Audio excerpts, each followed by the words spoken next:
For centuries, there have been recorded sightings of strange floating disks in the sky, but it wasn't until 1947 that the term flying saucer was coined. At that time, right after the end of the Second World War, photographs of unidentified flying objects taken by average citizens began to appear, and the idea of flying saucers became a part of American pop culture.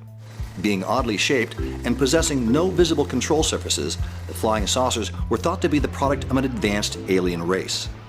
As depicted in comic books and films from that era, man fought against the inhabitants of these odd ships who seemed intent on conquering the world or stealing our women.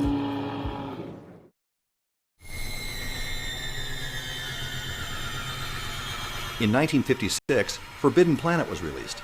In this landmark film, human beings were shown exploring the galaxy in their very own flying saucer.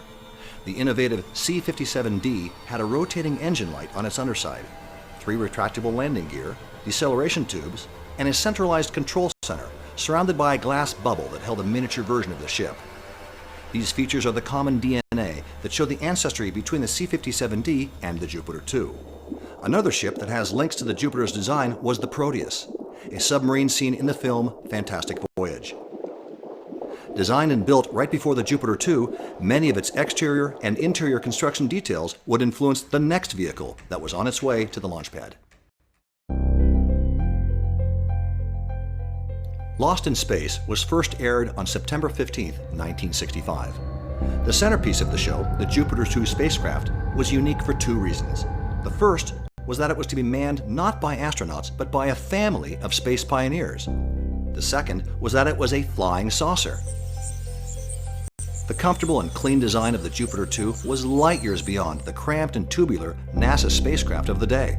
It blended the flying saucer mystique with the nuts and bolts practicality of real spaceflight and exploration.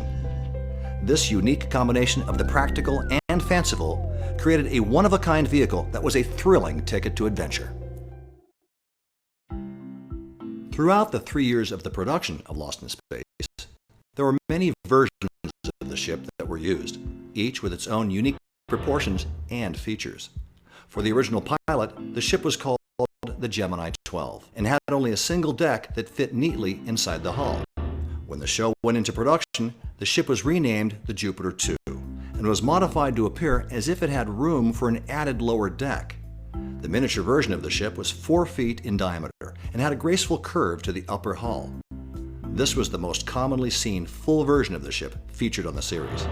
A spectacular, full-sized version of the ship was also built that was more angular than the miniature. Over on the soundstage, the interior set's hull had a much steeper angle and was modified over the seasons, making the set easier to light and shoot.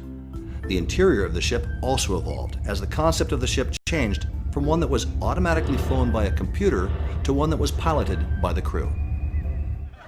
This full-size version we have here at the airshow is the most complete surviving example of the Jupiter 2. Although only seen rarely in the TV show, this version of the ship has survived the decades to the delight of its many fans. That I wanted to do as a kid. If you were going to travel into space, this is how you'd want to go. This was built in a time before everything was done with CAD and computers and everything. It was done with slide rules or people doing technical illustration or building models to figure out how this was going to work. And to put this whole thing together and make it operational, I mean, what an achievement. My dad, he used to watch the show on TV all the time, and he would staple 2 paper plates together and make his own model of the ship and fly it all around the house. I heard the reason that they never made a model kit of the Jupiter 2 is because it was deemed too simple. But what's interesting is I find it's the ship's simplicity that makes it so appealing.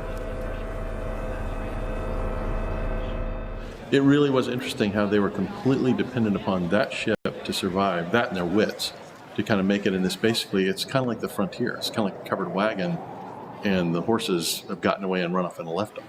So they're dependent on what they've got in this thing to stay alive.